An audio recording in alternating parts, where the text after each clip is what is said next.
Great looking weather out there. We're going to keep that going for at least a little while longer. Now, there will be some changes, and everyone would like a little rain at this point. That's exactly what we are looking at going forward.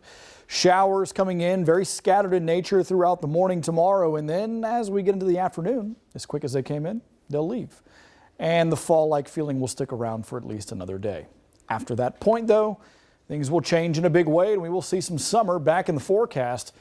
And that's going to stick around for a while. At least for right now on the MAXTRACK. Looking at a more regional view, you see some showers and thunder showers out in western Tennessee now making their way into middle Tennessee. So Nashville getting in on some of the rain at this point. A very strong thunderstorm complex sitting out there in northern Arkansas. But otherwise, you can see the front, especially if you look on the satellite. Before the sun goes down, you can see those clouds streaming across.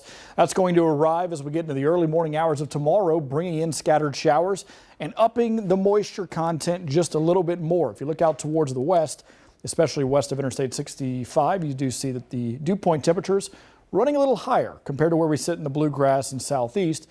Mid 40s, upper 40s compared to the mid 50s or 60s or low 70s. Now on the other side of that front, more dry air will roll through, and that's going to be here by the end of the week. But until then, right as we split that front, showers, wet. It's going to be the case throughout the morning hours tomorrow. And do watch out for the morning commute. The rain showers may make things a little slippery on the roads. Now, the cold front will slide through. Quick hit of northerly winds getting into the afternoon. So that's why temperatures do cool briefly. But then that high pressure slides quickly. And behind it, a southerly wind will ramp up, and that'll bring in the heat and the humidity as we get into the weekend and then throughout next week as well. So on the feature track, putting timing into play, it's a very early morning event when the rain starts into the late morning hours, with the rain continuing throughout the southern counties. The last of it should wash through by about 5 o'clock tomorrow afternoon. At that point, clouds clearing for everyone before the sun goes down, and then we keep mostly clear skies throughout at least the morning Friday before the clouds start to move back in by the afternoon. Rainfall totals not looking spectacular with this system, kind of a lot like what the first front did this week. Below Interstate 64 is going to be your best chance at seeing anything, and I think the most we really get is about 1/4 of an inch. Some areas are looking a little bit higher than that, but I think for the most part, 1/4 of an inch or just down to a few hundredths of an inch is likely all that we will see from this system.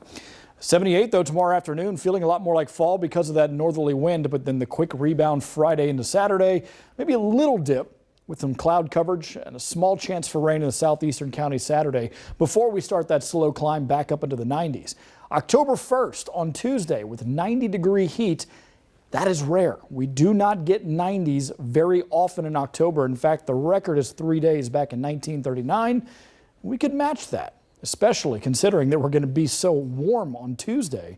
It's going to take a little while for that to back off.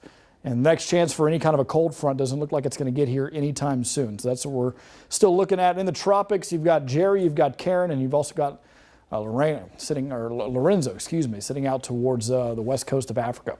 Back in your 8-day forecast, drive all the way throughout next week with temperatures that will reach the mid-90s by Tuesday. All right, Seth, still hot. Thanks.